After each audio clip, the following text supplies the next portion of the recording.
As the leader of the Booner Pack, I lead from the front. All right, boys. Lock in. It's our core foundation, man. Grit. I'm fired up. I'm fired the f*** up, boys. It's pumping right now. It's got my juice pumping, boys.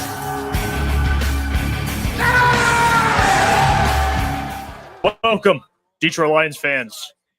I'm Jeff Iafrate. This is the Detroit Lions postgame show for the Lions Baltimore Ravens. Crazy game. Lions pull it out 38-30. What a performance. All right, and there's a lot of things we're going to get to today. The fellas will be joining me in a couple of minutes. But let's just take the time to appreciate and enjoy this win. This is a massive win on the road. Arguably the toughest game on the Lions' schedule, which the Lions have one of, if not the hardest schedule in the NFL. And you just beat a legitimate Super Bowl contender. So, to the skeptics, including myself after week one, this is how you answer the call right here. And it's ironic that today, Marcus Davenport gets put on IR. And they were able to put together that type of performance. I mean, I can't believe it. Honestly, it was incredible. It was an incredible performance by the Lions. You take down Lamar Jackson. He was sacked 7 times. I believe tied for the most he's ever been sacked. Tied for the most he's ever been sacked. And think about Lamar Jackson for a second, how hard it is to get him down. Number one, how hard it is to game plan for him. And Calvin Shepard, the new Lions DC, talked about how he barely got sleep this week game planning for him. And you sacked him 7 times. Linebackers got involved. AQM had 2 sacks. Aiden had a sack, a forced fumble. Defensive line was great. It was great. And honestly, this is the game to be great in, and they were excellent. The front 7 was the reason you won today. No question on defense. Dan Campbell should be giving a game ball to that entire front 7. They were incredible today. Jared Goff was incredible, accurate. Everything was on time. The offensive line, another great performance by them. Jared Goff was sacked 0 times today. And it helped that they didn't have Matabuke, their star defensive tackle. But I don't care. You got to block who's out there. And this offensive line put together another clean performance. Jared Goff, the last 2 games, 0 sacks taken by this O-line. With 2 guys starting on the interior that have a handful of games played in their career, Christian Mahogany and Tate Ratledge. No Aleem McNeil. Raul, you are right. No Aleem McNeil. Tyleek Williams. You had 2 rookies starting on the offense and defensive lines, and they put together that performance. Massive win. Over, honestly, a guy who's going to be an MVP candidate again. And the Ravens are one of the best teams in their conference. On the road, I mean, that crowd was incredible. And honestly, I got to say more credit and I can't say it enough. John Morton and Calvin Shepard were the 2 best coordinators on the field. Like, they coached circles around who they were facing. I mean, it was incredible. The defense got after Lamar. They did what they were supposed to do. And then the offense, the trick play to score, Johnny Moe whipped out. They went for it on 4th down. They converted 2 massive 4th down attempts. One was the latest one to seal the game, essentially, was a dot by Jared Goff to Amon-Ra St. Brown. I don't know how. I mean, honestly, this is just the Lions. If you didn't believe it before, they are legitimate Super Bowl contenders. There is no question about it. No question. And the thing about the Lions that make them so dangerous, especially you saw it on offense, is they can beat you in so many different ways. Jahmyr Gibbs is their star running back. Dave Montgomery, don't sleep on him either. But today, Dave Montgomery goes over 100 yards today. I mean, like, you're like, oh yeah, this guy can beat us too. Jahmyr Gibbs, relatively quiet, but still had a pretty good game. But Demo was the star. The offensive line, I talked about it, elite today. Jared Goff, I don't even know how many incompletions he had. Barely any. Yeah. He was accurate. I mean, even some of your star players like Amon-Ra, J-Mo, they didn't have massive days, but you didn't need them to, man. They dominated. They were the more physical team, and they have, I said it, a rookie on both sides of the ball, on the offensive and defensive lines. have a rookie on each side, and they were the more physical and more dominant team in the trenches. Yeah, I mean, I'll start. I mean, that doing that on the road with a young offensive line, like we saw it in week 1 against the Packers, they struggled, especially the interior of the offensive line with Mahogany and Ratledge, 2 young players. They struggled with communication on the road in Green Bay. This is Monday Night Football in Baltimore. That is not an easy place to play, and the communication, the execution, everything was great from that interior of that offensive line. So that was great to see. They were able to dominate the time of possession, and like you said, Montgomery and Gibbs both had great games, and that's all because of the offensive line. But, Jeff, you alluded to it. The reason the Detroit Lions won this game was because of the front seven. Putting pressure on Lamar Jackson all game, got to him 7 times, which I believe, I don't know if you already said it. I think that's the most in his career. I mean, what an unbelievable job by the Lions defensive line and Calvin Shepard, everybody on that defense. Just what a phenomenal job. The 30 points doesn't tell the story at all. It doesn't tell the story of how this Lions defense played. What an unbelievable job. What a huge win on the road for the Lions. And they are right back in the Super Bowl conversations. This is a huge, huge win. As a 5.5-point underdog on the road, Monday Night Football, huge win. They did a great job on Derrick Henry too. I mean, they forced a fumble on him. Aiden Hutchinson did that. They did a really good job against him, at least holding him, containing him. So excellent job of them. I think he's one of the best running backs of all time, probably a top 10 running back. He's a Hall of Famer. They did an excellent job there. Noah Lee McNeil still did a really good job. Jeff. Let's talk about this. Super Bowl odds increased. Yes. Obviously, people are going to look at this game as a statement. They look at the Lions probably nationally now as like Super Bowl contenders, legitimately.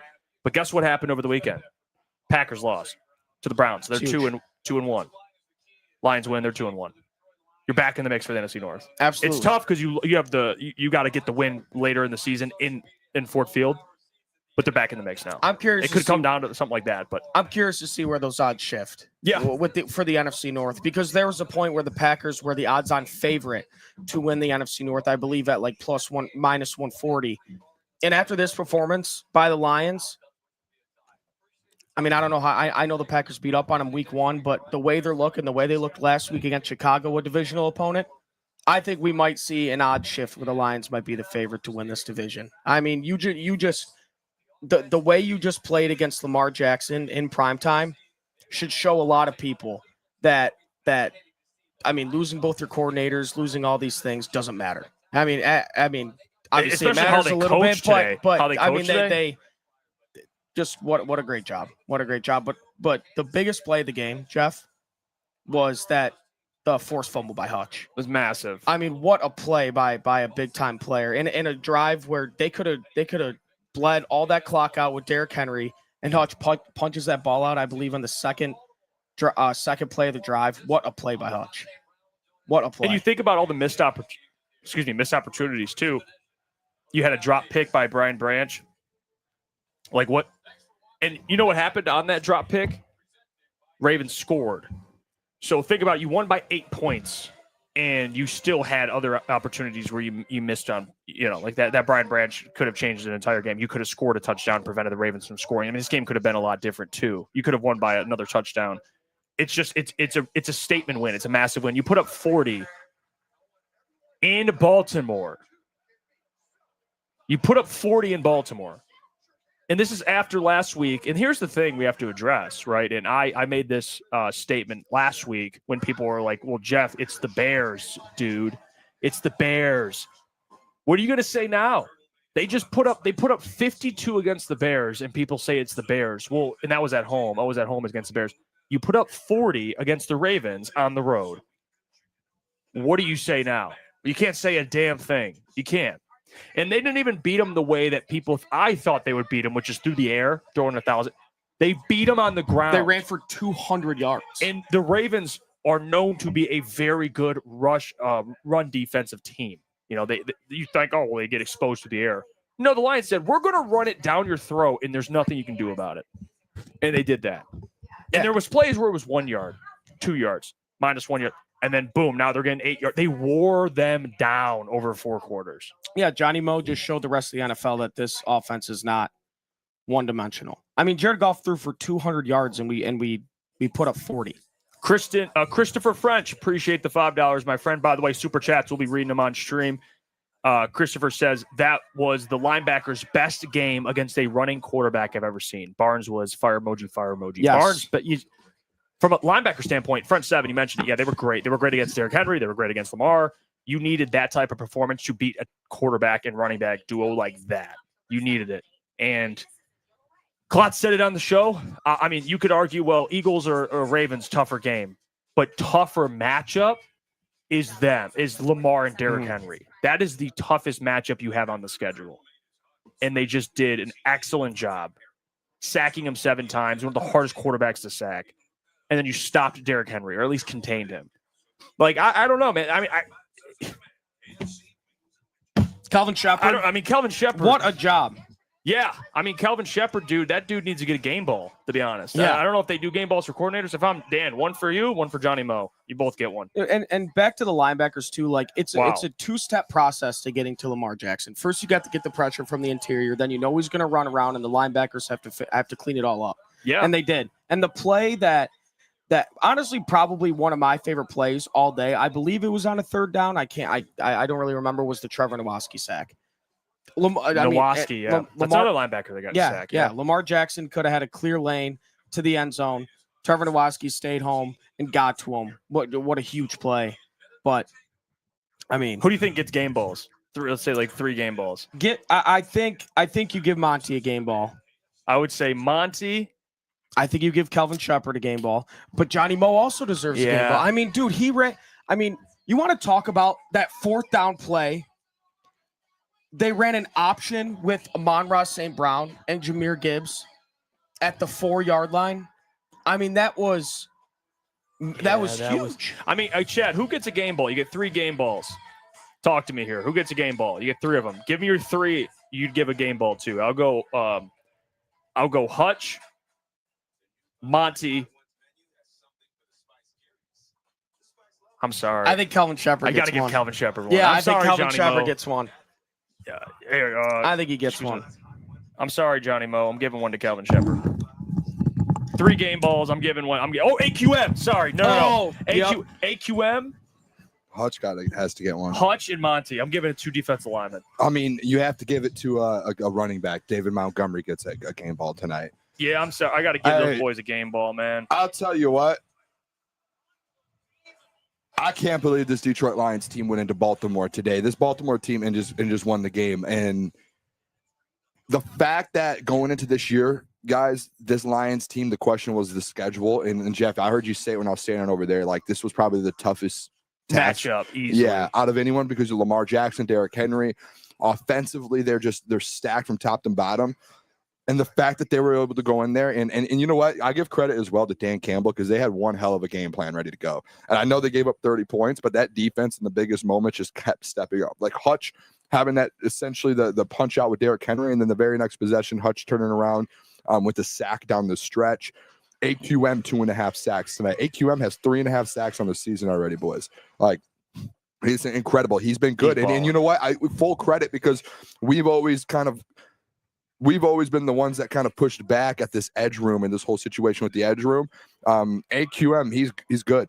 I can roll with him. I really can. And if you get Davenport back and healthy, I think you're off to the races, in my opinion, on this edge room. And I know a lot of people are like, you're the one that's been pushing it.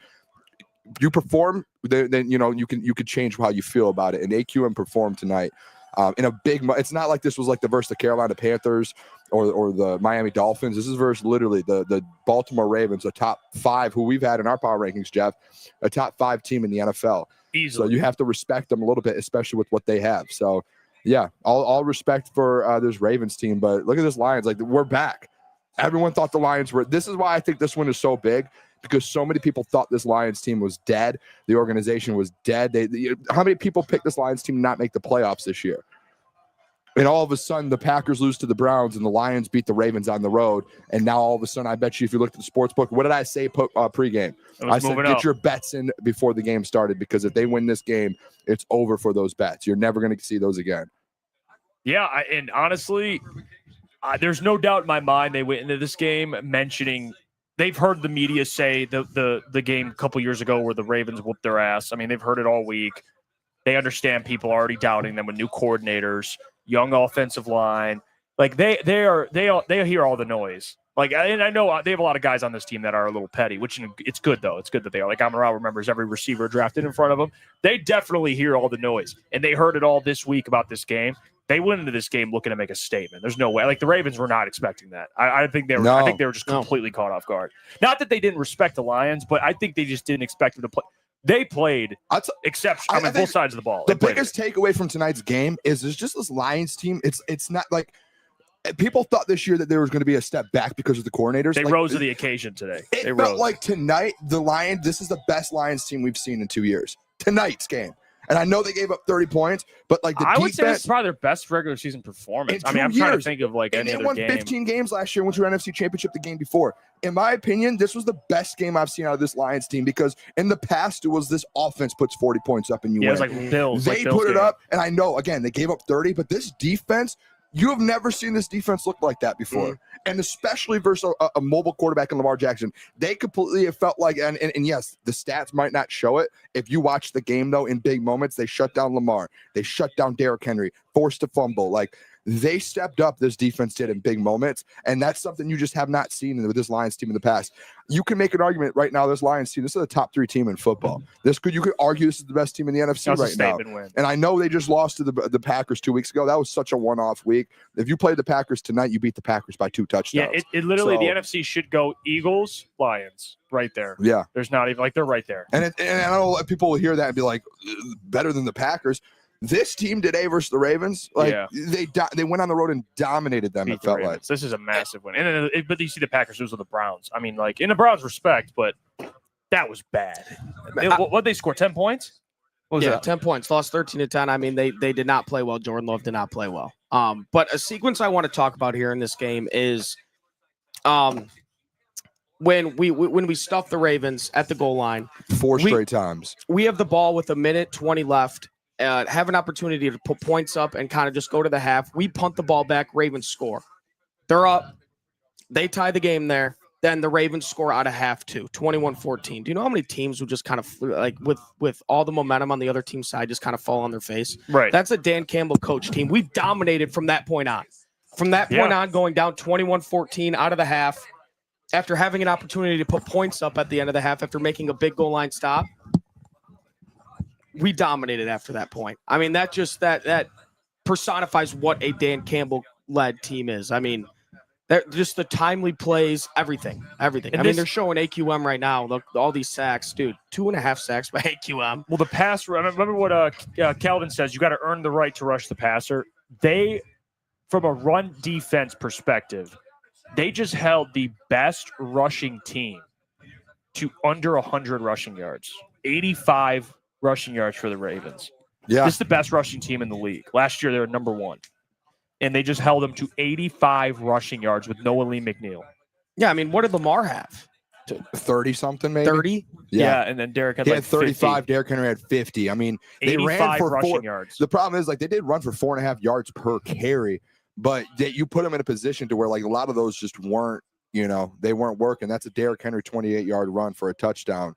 And that's about it. That's all you got out of that. And this one, look at John Hughes. We brought this up before the show. Lions just handed Lamar his 3rd loss to the NFC. Yeah. I mean, that's a big, and it's on the road again. That's actually crazy. Yeah, he never loses NFC opponents.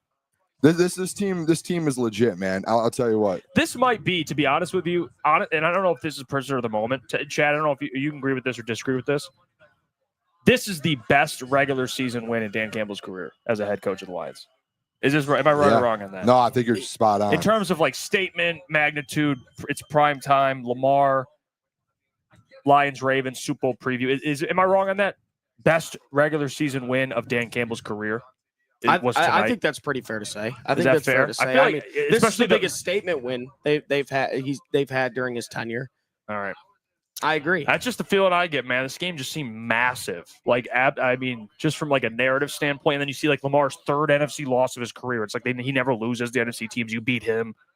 You hold him to under 100 yards rushing. Yeah. I mean, like Ghetto Boy One says, I don't know, last year's 2nd Minnesota game was for the North. I mean, that's a big one too. That was a big one. I'm talking about just, I guess, I mean, the matchup wise, because this is like you know how good this Ravens team Yeah, is. Vikings was up there, but yeah, I I'm with think you. that's where people need to you need to understand. Like this was a massive game. You lost by them by 30 points last time you went on the road. This team with Lamar Jackson lost 2 times in the last few since Lamar's been in the NFL versus an NFC team twice. And I'm guessing those 2 times are probably on the road and not in Baltimore. And especially with the narrative with this Detroit Lions football team after the Packers lost. Everyone just taking victory laps. Pete Schrager, all these different guys taking victory laps. I told you guys this Lions team isn't what they were before, the coordinators.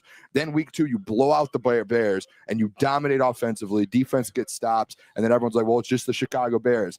Let's see what they do versus the Ravens, a Super Bowl contending team with Derrick Henry and Lamar Jackson.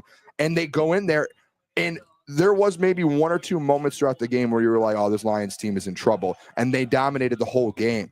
They controlled the whole game. Like, there was never a moment where you're like, this Lions team might lose this game, especially in the second half. After they got that first stop, and I think it was, they get a stop in the first half to start the half. I could be wrong, but once they took the lead, the Ravens, that's what I was talking about. The Ravens scored, and you know how many teams would and then fall? they came back 21. Yes. Yep, 21 tied up, 21-21, and then they take the lead after that. But once they take the lead, there was no moment where you're like, oh no, here we go. Like, because the defense just kept stepping up. It kept stepping up. It kept stepping up.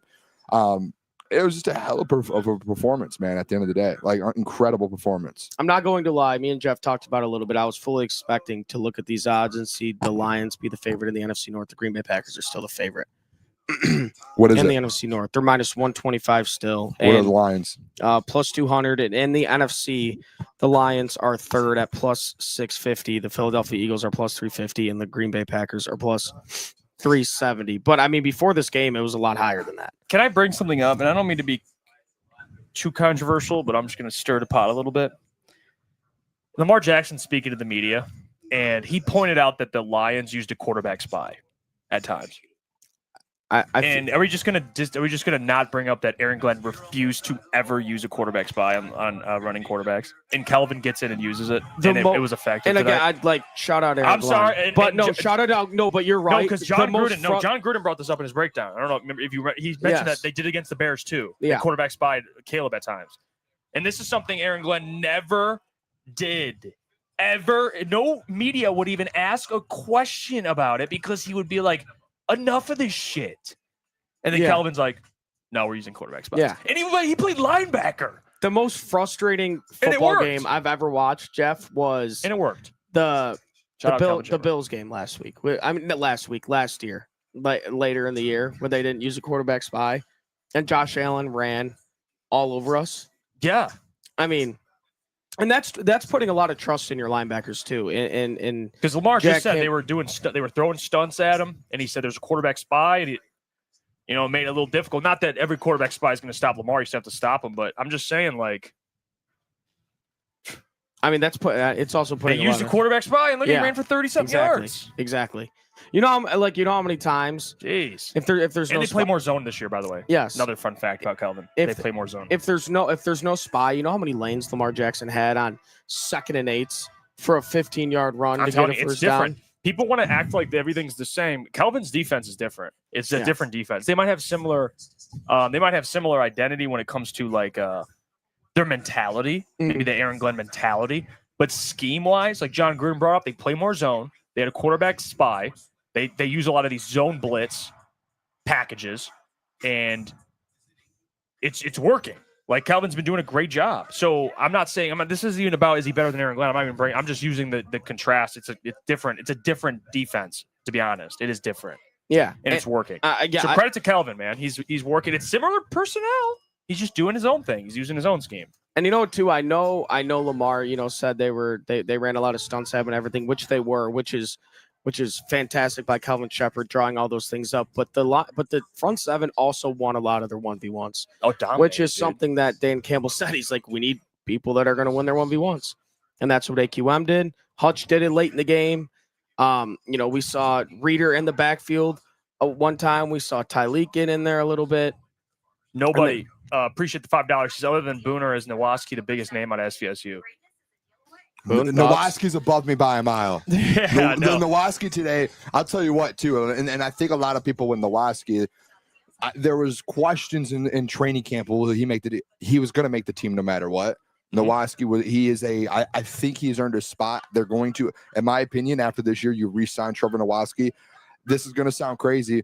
He's just one of those glue guys on that defense where you can use him in any spot as a linebacker as you want. This year in training camp, why am I drawing a blank on our all-time great linebacker here in Detroit? Chris Spielman goes on a broadcast in the preseason and just talks about how much they value a guy like Trevor Nowatzki, who also in this training camp is trying to learn how to play off ball and trying to play out in coverage. And they said they love what they see out of him. And he was out for 2 weeks, and you saw like what he did today. It wasn't even just that sack. On special teams, he's great. He's flying around the field. There was multiple times I yelled Nowatzki out, and he's just around the ball. He's a good him and Zach Cunningham, two great depth linebackers. Lions have, honestly, I'll just say it, like I think the Lions have the best linebacking room in the NFL. When you talk about Jack Campbell and Anzo as your top two, and then you go Derek Barnes, who had a sack tonight, was all over, and then you have Zach Cunningham and Trevor Nowatzki. You have guys 1 through 5 right there. If they're all healthy, that's just such a good group. And if they're healthy all season long, and you have those 5. Like, think about this. Think about last year, guys. Trevor Nowatzki was a starting linebacker for you. You have he's now your 4th, 5th guy, and he started for you last year on a team that was 15-2, right? Like, that's great depth. That's one of the best rooms in the NFL, if not the best.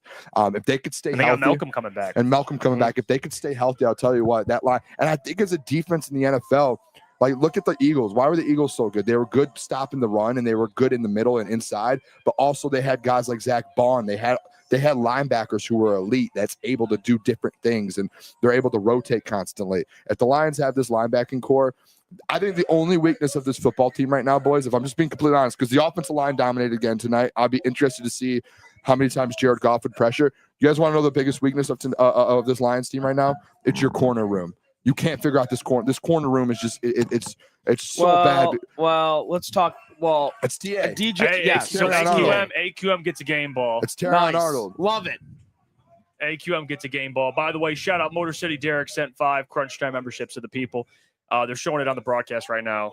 AQM gets the first game ball, and he's preaching right now about grit. But Boone. And Brad Holmes is looking at him, just drooling. Yeah, he's pumped up. He's like, pumped up. Well deserved, dude. Honestly. Sorry, Caleb, go ahead. The way Brad was looking at him, I mean, he was. No. They didn't show the other ones. They didn't show the AQM. But yeah, Boone. I mean, I thought DJ Reed played very well today. I mean, what did Zay Flowers do? Shut Zay Flowers down. Nothing. Zay Flowers did nothing. And he had a drop pick. That was the other drop pick. Yeah. Yeah. Yeah, that's what I was thinking about earlier, because I said, bro, I was like, there's another one that you should have had. It was DJ Reed, right? DJ Reed had like a drop. DJ Reed may have. I can't remember. I know for sure Brian Branch. It's getting late here. Our brains are a mush. I mean, did DJ Reed have a drop pick or an opportunity to get a pick? Anyway, go on. I don't remember. But yeah, no, I thought DJ Reed played really well. Amit got beat one time over the middle by Rashad Bateman. I thought they played really well today. So I wouldn't even it's so hard to say, because Terrion Arnold is your biggest weakness on defense, but I don't necessarily think the group as a whole, I would even call maybe a weakness, if that makes sense. I mean, yeah, I think Terrion, they need to figure out this Terrion situation, and it's not anything like, I mean, I guess I'm saying I'm trying to be nice about Terrion, because it sucks because he's your 1st round pick. And you thought he had such a good offseason. I know a lot of people were like, well, I was told at training camp he was good. He was like, that's what I'm trying to say. He was good in training camp. That's why it's just like, it's not transitioning to the games. And I think like even a couple weeks ago, Kelvin Shepard after week 1 kept getting asked about the back-to-back plays, the big, I think 20, 30-yard play that Terrion got beat. And then the second one was for a touchdown that he got beat. And Kelvin Shepard was asked about it. And I think it was Justin Rogers had brought up, like, well, was it a screen? What was it like? And he goes, no, it was on TA. Like, this is the same mistakes he was making last year. And he was straight up and honest about it. I think that's why Kelvin Shepard is going to be such a good DC here, because he's honest and he's going to call it out. And if you don't fix it and you don't do it, you're not going to play. And he said that in the same press conference.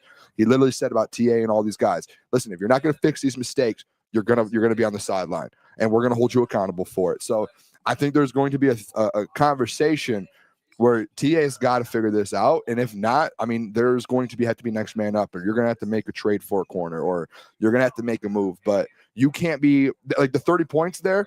7 of those you just put on TA at the end of the day. And I know it's not a one like that. Yeah, the pressure was there. Like, they were getting to Lamar, and then all of a sudden TA gets beat back-to-back plays. DeAndre Hopkins, and then it was so bad where Jamal's brother calls you. I mean, like, yeah, ass. it's the truth, and I hate it because I want him to work out. Jamal's brother. I want him to be your CB1 or even just a CB2, but you can't like.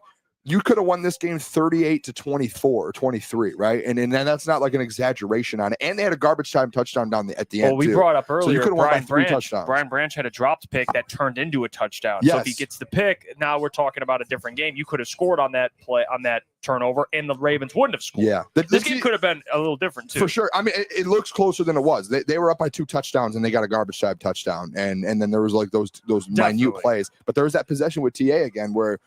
You know, you have a chance to go into halftime 14-7, and they get the ball to start, and you don't take advantage of that. So I think it does need to get figured out. I'm not going to give up on T. I'm not going to be one of the guys like let him go bench him. No, but it's got to get figured out. And if this thing keeps happening in weeks 3 or weeks 4, weeks 5, okay, we can't lose a game because of you down the stretch. Yeah, like, and this that is why they have happen. DJ Reed playing the way he's. I mean, he played, but we know DJ Reed's a pro, so struggles early. No one was really concerned about it.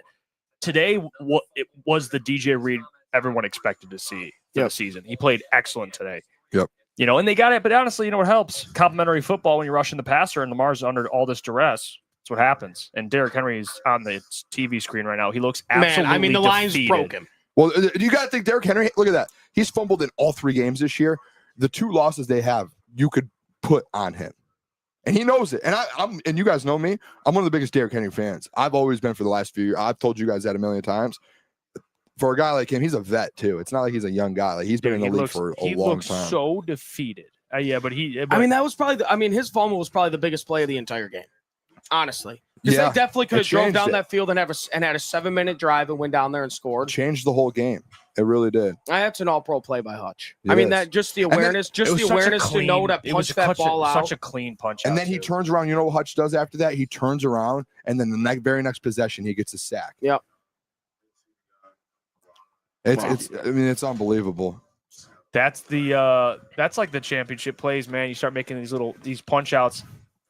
And that's the thing they've been doing. I mean, they've been doing really well is punching the ball out. I mean, Aiden, obviously, that's something he's going to, if he adds to his game, he's going to be a whole nother player. Yep. But like Meek's been doing that. Jack did that today.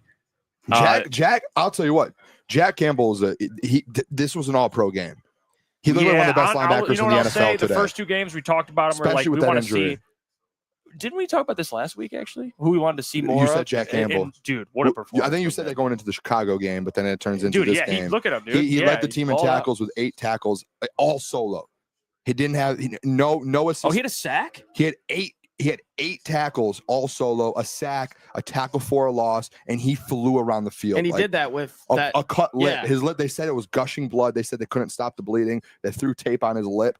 And he went out there and had one of the best performances of his career. Akeem didn't have 2 sacks. He had 2.5 sacks. 2.5 sacks. 2 tackles for a loss, 3 quarterback hits, 4 sacks tackles. in 3 games. Yes. And he played Aiden Hutchinson in week 1. Aiden Hutchinson. I saw someone in the chat ask really about 2 games, Hutch. To be honest. Hutch had 2 tackles. He had 1 sack, a tackle for a loss, a forced fumble, and another quarterback hit. Hutch had hell of a game as well, man. Cunningham had a decent game. It all came late in the game. That was a hell of a statement game by the Lions, man. Anzo had a half a sack. Derek Barnes had a sack. Here's the thing: you have to, this is going to be good. I mean, you want Dan Campbell in this position, but you win this game, and you have a short week. You have the Browns.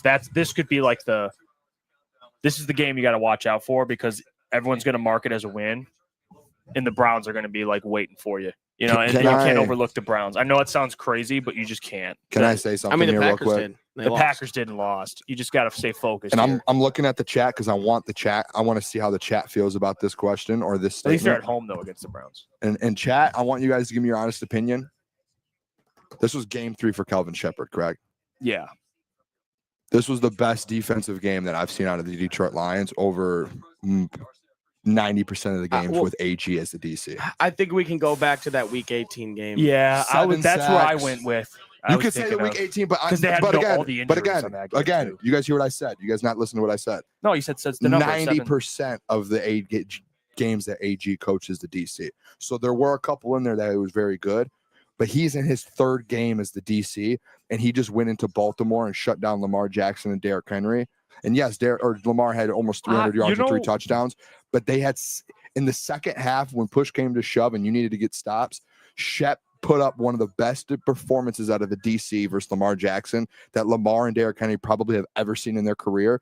And he gave them 7 sacks, a forced fumble, how many tackles for a loss. They dominated them in the second half defensively. The game should have been 23. And if you take away the possession from TA doing all that stuff, he would have held them under 20 points. Mm-hmm. And that second half was incredible. I think Calvin Shep, someone said, what was the question? It was really more so I wanted to see if you guys agreed with the statement that was one of the best coached DC games from Kelvin Shepherd than we almost saw out of AG. I'm not going to disagree with that. But then we've seen out of AG, and AG's 4 years here. And that's not a shot at AG. But I think that's the reality of that, Shepherd. is his first 2 years, he had no defense, AG. So it's like I try to give him a little I agree, but this you is have the best defense you've had. But you as still a team, have to look at Shep and be like, this kid, he's going to be one of the best DCs. He's going to be one of the best DCs in football if he's doing that versus the Ravens. True. This is the most talented defense you've had. Kelvin, one of the best performances from. And I think Kelvin Shepherd deserves he does. And there was maybe one or two. There was a handful of games with AG that I was like that. But the fact that we're in Game 3 versus the Baltimore Ravens on the road versus Lamar Jackson, and then we're sitting up here being like, Kelvin Shepherd just gave you the best scheme in the second half that you needed to win a football game. Well, we talk about the schematic differences. It's different from AG, man. He's doing different things. I love that. He's his own coach, his own man, dude. Do what you want. You believe in quarterback spies, use it. You believe in more zone defense, use it. Can I do your thing? Let's cross that off too, like the believe in, because that's the thing with AG, who's always like, I don't believe in that. Like we're hard nosed. We're going to step up. We don't need a quarterback spy. We're just going to stop him. It takes a defender away. I think he used to say. But what did Shep do? He used it defender. at times, right? Yeah. It's not about whether you believe in it or not. It's about doing the right thing to win the football game. If you end up needing to make an adjustment at halftime to stop Lamar, you do it. AG didn't in times, and that's why Lamar, they beat you by 30 points 2 years ago. Yeah, and the numbers don't tell the story at all for the Lions defensively. Like you said, at Lamar, what did he throw for? Like 288, 3 touchdowns. But I mean, being able to get to him 7 times. Lamar Jack, I was going to be happy if they had 3 sacks versus Lamar. They got 7, and the linebackers dominated. That's how you know he was a linebackers coach. He had his linebackers flying around, dude. For him, dude. And that's I think it's good momentum too, because they're going to play more mobile quarterbacks the rest of the year. So, I mean, if you want to get ready for those guys, that's the type of game you have to have. Like they're going to have Jaden Daniels, Jalen Hurts. Like they got guys Mahomes coming down. Who likes to move around. We have him in 2 weeks, 3 weeks. Yeah, I mean, you're going to have more guys that are mobile. So if you want to try things that work, they've done pretty good. I mean, Caleb wasn't running all over the place. I mean, I feel like they've done a pretty good job to start the year on mobile quarterbacks. So credit to them, man. Credit to Kelvin Shepherd. I won't disagree too much with that statement. This is easily one of the best defensive coach games I've seen in Dan Campbell's regimes. But this is what you want. I mean, Aiden Hutchinson's waking up. Remember, we talked about that too. He's starting to wake up now. Aiden, this defensive player of the year, Aiden. You know, this is the last 2 games. That's what you want to see out of him. You know, you get that type of performance where you've had a sack and a sack. Yeah, a lot of people in the first half too. I just saw a lot of comments. Just people are like, "Where's Hutch? Where's Hutch? Where's Hutch?" Like, you got to let him go a full game here, man. He's not going to make a play on every single possession, every single play. Not every player. You know what I mean? Yeah. But the fact that at some point in this game, he changed the game. Those were back-to-back possessions, essentially 1 possession games where he just steps up and make those plays. 2 tackles, a sack, quarterback hit, and a forced fumble. That's a game. And a game turning, like a game changing play. 2 sacks through 3 games. But I mean, the sack and the forced fumble were game changing plays. Yeah, both of them.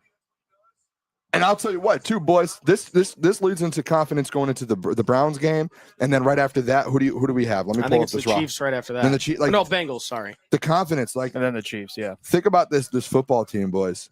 There's a chance that you end up being 4-1 going into the Chiefs game, Sunday Night Football, and then you have Chiefs. Tampa, Minnesota, Washington. It's a hell of a stretch there. And if you go win, hell of a stretch of games. But if you win 2 of those, you're sitting at 6-3, and you're still in a really good spot. You're 4 games Caleb away from talked about before you joined the division, man. Like, look how quick it changed. Now you're 2-1 with the Packers. Yeah, and you're a game back on them because of the match. Lions were the head-to-head plus 1,500 before the game to win the Super Bowl. Let's see what it is now, boys. I would say it's going to be plus 600, 700. No, they're plus 650 to win the NFC. My guess is they're probably going to be plus 1,200. They jumped the Chiefs. They jumped the Chiefs and the Chargers. I thought they'd get to like where the Packers are. Me too. I thought they'd be around 750. I'm surprised the Packers are still that high after losing to the Browns. Maybe that's why I was tripping a little bit. Plus 650. Really? Yeah. So I don't know. I still think it's this team. Fugazi? This is a Super Bowl winning team, man. I mean, if you want to be considered one of those teams, you have to win. You have to win games like this. And when we did our record predictions before the season, everyone just kept giving in. Ravens lost. Well, Commanders lost. Eagles lost. Chiefs lost. This lost. We all kind of agreed on this one, though. These were games. This one was the one. Yeah, but these were I was trying to make the point to you guys. Listen, hold on. Best win percentage in primetime coach quarterback duo since 1970. Peyton Manning and Jim Caldwell. Shout out Jim Caldwell. 90%. Jared Goff and Dan Campbell, the second highest at 85.7%. And then Steve Young and Steve Mariucci underneath. And with how good this division is, I mean, not as good as we thought this division was going to be with the way Chicago. I know they had a nice win against Dallas and Minnesota. They have Carson Wentz at quarterback. Who knows what's going to happen there? But especially like a team like the Packers being in the NFC, we might look back at this game right here, a game that we were 5.5 point underdogs in on the road against the Ravens. And a game like this might win us the division. We might win this division by one game. And it's these games right here. Yeah, massive. It's the fact that, and obviously no football team is going to do this, just chalk up as a loss. But the fact that they went into this game with dominated the second half like this, honestly, I think come week 18, when the NFC North, it's going to be a nail biter. We're going to look back at this game and say, thank fucking God we won that game in Baltimore. And yeah, especially if you look at just matchup. I mean, this is what gets you. Remember what Dan said before the season? This schedule is going to get him playoff ready, playoff tested. This is what he meant by that. It is, and that's why on the road playing this type of team is. That's why, like, you want to win the division, right? Like, you want to have home games in the playoffs. But if you just get in and you're battle tested, those are the teams that really go on to win Super Bowls and go out there and make noise. Like last year, you weren't battle tested and you had injuries. Yeah, you won 15 games, but who are the 15 games against? You know, like there wasn't any games like this that you had. Yeah, we didn't beat a team like Ravens. The best team you played was the Bills, and you played them at home and you lost. So this is probably one of the biggest signature wins in the Dan Campbell era that you've seen so far, in my opinion. It's regular season, because there are the ones of Vikings when you won the division to go 15-2 and get the bye. There are specific ones that you can point at here and there. This is a big one. It really is. Yeah, if you haven't seen Booner drink the Kool-Aid, I don't know what you're doing. It's on our social media platform, which you guys should be following as above. And it's actually in the description. I mean, the Detroit Lions defense, boys, 7 sacks, 30 pressures tonight. That's how many times did Lamar Jackson drive back? I think 27 times. That doesn't make sense. That doesn't. They just played so well. They pressured him more times than he threw. Okay, can someone explain that? I don't understand it. Maybe because Derrick Henry attempted a pass. It actually could be it, but he didn't attempt to. I'm so confused. Is that just? Oh, maybe that's just because multiple players can pressure on the same play. Could be that. That's probably that. Okay. All right, just had to make sure. Yeah, that's crazy, though. 30 times. I mean, Lamar Jackson didn't have time to think. And sometimes he likes it like that. He likes improvising a little bit. But when your linebackers play like that, and, you know, taking away the run, taking away the scramble, there's nothing you could do if you're Lamar Jackson. There's nothing. And again, I know you're going to look at it, like, if you, for some reason, if, you didn't watch a game and you're looking at the box score, you're saying Lamar Jackson threw for 288 yards and he ran for, another 40.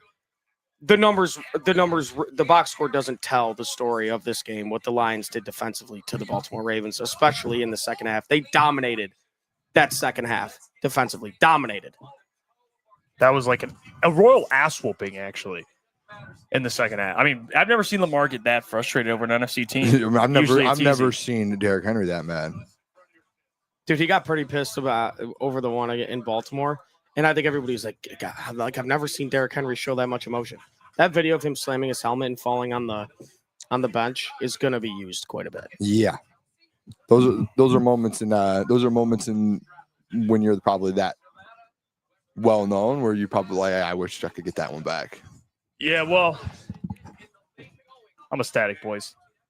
That was incredible. I mean, that was worth the That was worth the anticipation all week leading up to the game. That was exactly what we wanted to see. Just a great game from beginning to end, and you win the game. Yeah. Honestly. I mean, it was perfect. It was perfect. And you know what?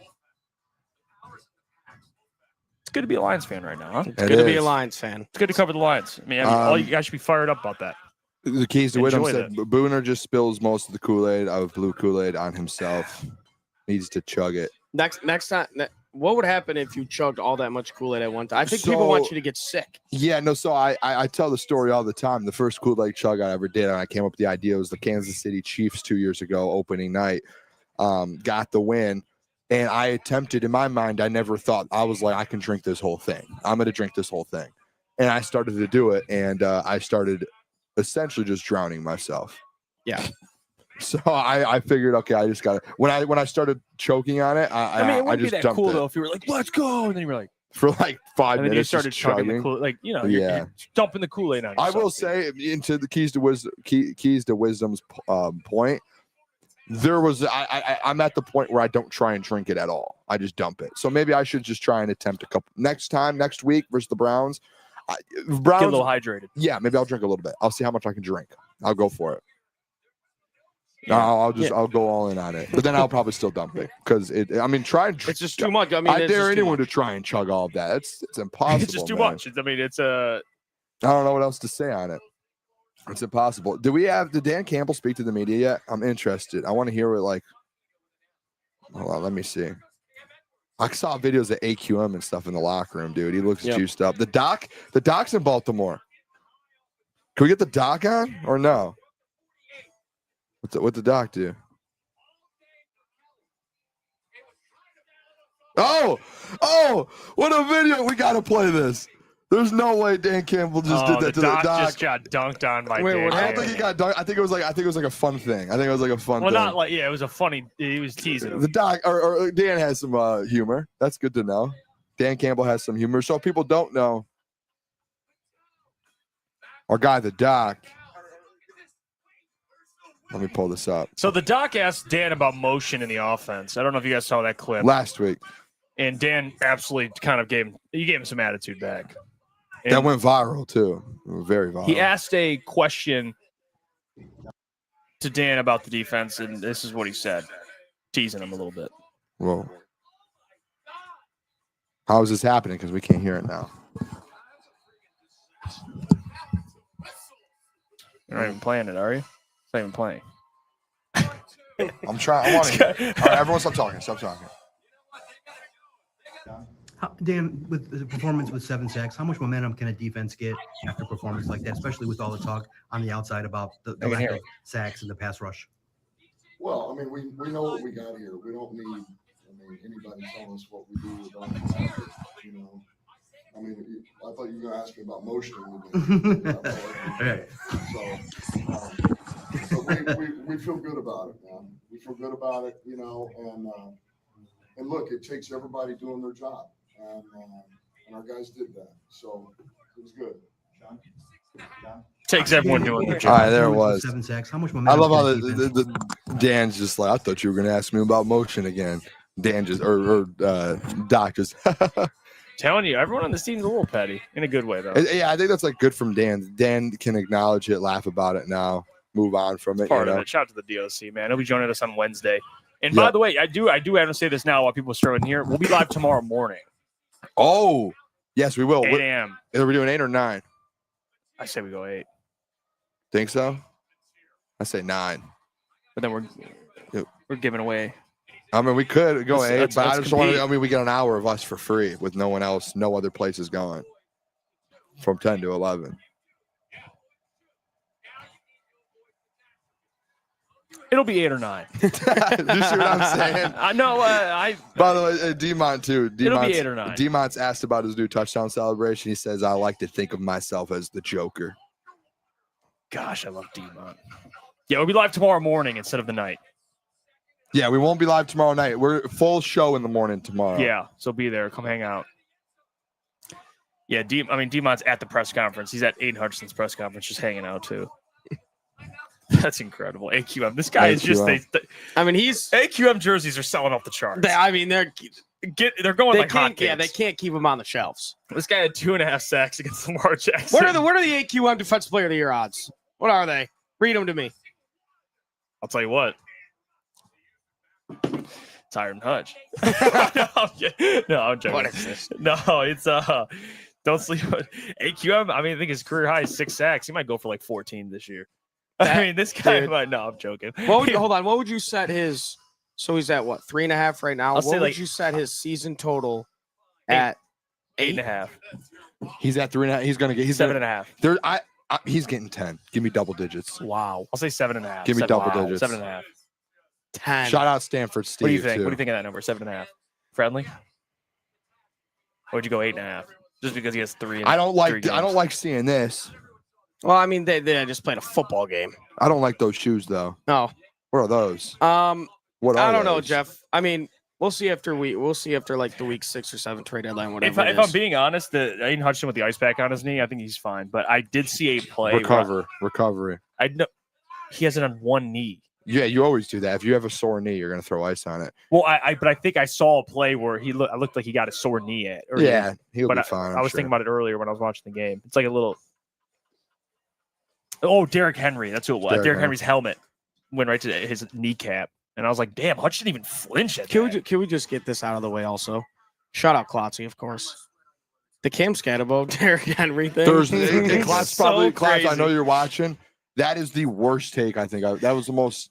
Klotz, I love you, but bias if either of those guys. So what Klotz said is, our good friend, by the way, Klotz said, if that basically in a one-on-one situation, one of us, not an NFL player, but like one of us, Derrick Henry would be easier to tackle than Cam Scatabo. Did I mix his words there at all, or is that what he said? No, he said it'd be easier to tackle Derrick Henry. Derrick Henry's like double the size of Cam Scatabo. Yeah. Shout out Scatabo, though. Yeah. What a performance yesterday by him. Yeah, the keys to wisdom said teams got to double AQM and take their chances with Hutch. If AQM plays like he did tonight, and like consistently, it's going to be the AQM rule. Dude, he's not. No, okay. Can we just? If AQM goes out there, like he's not going to play like this consistently. I'm sorry, he's not. You shut your mouth, dude. He's like, are we? What are we talking about here? He's not going to get 2 sacks a game. No, he's not. But I mean, he's going to compete. He's going to get you something. Yeah, he will. He will. I mean, that performance by him was incredibly encouraging. But one thing I don't want to see is like if he goes out next week and doesn't have a sack, like no, I'm going to complain. I'm just kidding. Me too. Jeff might. I'm joking. I'm kidding. No, he's doing his job. I've never said one bad thing about AQM in terms of the player. I think he's an excellent role player. I mean, when everybody went down last year, and he's playing like a starter. I mean, am I going to sit here and say he's the answer? I don't know. I think he's proving it right now. You play like that, but I would like more depth. That's all I can ask. I just want that's why I'm a little hesitant. Because if AQM gets hurt or banged up for a couple weeks, you are fucked royally. So I'd like a little more. That's why I'm a little hesitant to. Not saying I love AQM. To talk about your over under 7.5 sacks is because we'll see what happens after the trade deadline and everything, and what other pieces are going to be brought in to help this defensive line, because I think, I think they're going to add some depth. So yeah, I would agree with that. But I mean, nothing to complain about tonight from the defensive line I don't want guys. to say anything bad about. They were amazing. They were unreal. They were unreal, and we got some pressure. We got some pressure from the interior too. That's without Ali McNeil. Yeah, Tyleek, man, was back there. They had DJ Reader making plays. Tyler Lacey. Yep. Did Tyler Lacey make any plays though? I just saw him back there once. He had one play where he was in Lamar's face and Lamar threw the ball away. Okay. But I think that's like he played probably 3 snaps. Yeah. But hey, you did something with it, Tyler Lacey. All right. AQM said, I think AQM is on pace for like 20 sacks. Yeah, 3.5. Let's do the math real quick. 3 games, 3.5, right? Yeah, it'd be 17. So 17 sacks, and he has 3.5. So half of that would be like. He's 19.8. He's on track for 19.8, 19.5 sacks. Yeah, I mean you round up 20. And think about this. By the way, that was he played. If you follow us on Instagram and Twitter, make sure to do that. Gave out Gibbs 2+ touchdowns today. You did. That smacked. We should have put D-Mon in that and Henry in that. Hindsight, Gibbs is on pace Hey, for. it's just the So- boys are having visions today. Who all scored So- for the Lions? Monroe. But so Gibbs Amon-Ra. had Yep. so Gibbs had 0 the first week, 1 the second week, 2 the third week, 3, 4, 5, 6. Does it do that? Did you score 17 in week 17? Gibbs, how many? Gibbs has 3 touchdowns on the year so He has far. 4. He has 3. 3, I think. Yeah, because he didn't score against the Packers. He scored against the Bears. Amon-Ra though. Dude, I'll tell you what, too, Amon Ra, and I'm gonna because Malik Neighbors was leading the league in receiving before yesterday. Man, I'm gonna look at these stats, and I know Jamar Chase is hurting without Jake Brown or without Joe Burrow, and CeeDee Lamb just went down. Amon-Ra St. Brown might be right now the best receiver in football. He's He's playing like the best receiver in football. John Gruden said he was like, I'll take Amon-Ra St. Brown over anyone right now in football. I mean, obviously Puka's up there. I mean, just from the way they're playing, just from the way they're playing this year. I'm not. I got a lot of shit for my Puka love. I think Puka's a very fine player. Oh, But I mean, Amon-Ra he's playing St. like the Brown guy- right now is 8th in the NFL after tonight. He's 8th in the NFL in receiving yards. Let me do this math real quick because it didn't update yet. Where is he at in receptions? He had 13. He's at 20 right now. 8th in the NFL in yards. He's 7th in the NFL. 7th in the NFL when it comes to catches, and he's 1st in the NFL with touchdowns. maybe I got a little ahead of myself there. wait, he's tied with But- Trey Tucker. She's tied with Trey I don't know, Tucker had 3. and Robert. Oh, Duval. okay. And Roma doing had Yeah. 4. Yeah, but yeah, But I mean, he's right I here think when it we're- comes to I- yards, and he's on the best offense in the NFL. You would argue. I think Amon-Ra is a top 3 receiver in football. Yeah. Like just in general. That's said why that preseason. Said people need to put him at number 3. Yeah, he just is, or top 3 or 4, wherever you want to put him. Jamar Chase, Justin Jefferson. I think he's him and are Puka 1A, probably 1B, are and then- arguing for him or Puka right now. Puka's balling. Yeah, but it's definitely Puka doesn't even have a touchdown this year. I mean, CeeDee. I mean, I know CeeDee just got hurt, but he was So balling. Trey Tucker is in the conversation with 4. No, but You know can't what I'm do the saying? But we're talking touchdown about all thing. around like scoring, catching, yards. Amon-Ra is above Puka Nacua. You're taking Amon-Ra over Puka every day of the week. I think those two. Yeah, I mean, they're. I don't know. Yeah, I That do. one, I don't know. Yeah, I do. Booner makes it sound very easy. He's It's the really- third best It's wide receiver. And is Puka on a team with Jameer Gibbs, David Montgomery, Sam Laporta, Jameson Williams? Oh, wait, hold on. Isaac Tesla. oh my gosh. What? No, you're arguing it like no. We think they're in the same conference. You think it's clear Amon-Ra is It's better. Amon-Ra, I think Amon-Ra. I respect In the Puka chat, enough. who's better, Amon-Ra or Yeah, ask Lions fans who's better. these are very unbiased people in the chat. I think those two are about battling for the best receiver besides. I think Justin and Jamar still. I'm not going to say that Justin's no longer 1A or 1B because of they have David Carson Montgomery, Wentz. dude, what a day, dude. Off the dome, if I gave you this right here, if I gave you Chase, Jefferson, CeeDee, Puka, Amon-Ra, what would you say? If you said sorry, what was it? Chase, Jefferson, CeeDee, Puka, Amon-Ra. Puka, Amon-Ra, what would you say? Like that's your. Are you talking in I'll order? go Chase Jefferson 1A, 1B, and then I'll go Amon-Ra, and then I'll go Puka, and then CD. Interesting. I'd probably do that. Yeah, Probably do that. Maybe I. it's Jared tough. Goff, baby. But those are probably unanimously the top 5. I mean, I'm not going to fight you. yeah, I think the 1 and 2 have to be those two. The Look other at 3, this. I don't really Hold give a on. shit, to be honest. David Montgomery, Jameer Gibbs, Amon-Ra St. Brown, the 10th career game with each of them scoring a touchdown, most by a trio in NFL history. Do you know what that means? Because today Jameer and David Montgomery had their 11th together. Yeah. That means 10 out of the 11 games, Amon-Ra also scored in 10 of those 11 games. Yeah, that's crazy. nuts, dude. That means in 11 games, that's nuts. Yeah, because dude. he scored last week. Amon-Ra, and they both had a touchdown. Both running backs. 10 out of the 11 games that they both scored, Amon-Ra St. Brown has also scored in. That's a mind-blowing stat. What a game, boys. What a game. Where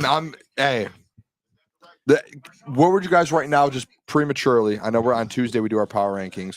Where would you guys rank this Detroit Lions team in the NFL? I would say God, man, there's a song about Philly. They just don't They scare beat me. Philly. They beat Philly. They just Yeah, don't but they're scare better. me. Philly, you got to give them the number 1 spot. Do you though? Dude, I don't know. They're 3-0, dude, and they beat the Rams. No, I'm and giving the it. Chiefs. No. Buffalo's Or number one. Buffalo. Sorry, Yeah. I would say they're top. I have to think about it. Yeah, probably top 3 to 5, somewhere in their range. Lions. I can't see. You can't say they're better than Buffalo or the Eagles. But can you say they're better than Green Bay? You lost to them. Yeah, I would just maybe say top. I would say top 5. Top 5. for As sure. of right now, you're just saying Top hey, 5 for top sure. 5. You're solidified in there. Top 5. For sure. Anakin said 4.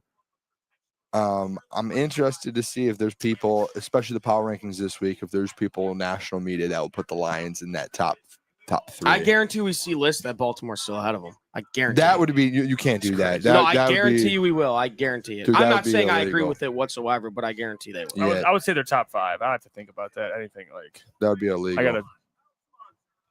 I do think 4 is a good spot for him. I think that's fair. I got to look at my power rankings. Yeah, because because it's my brain's kind of mush. I can't. I'm trying to think of like other teams. I got to really look at this tomorrow. Yeah. But I would say top 5 for sure. I'm not having them outside of that. I just don't imagine it.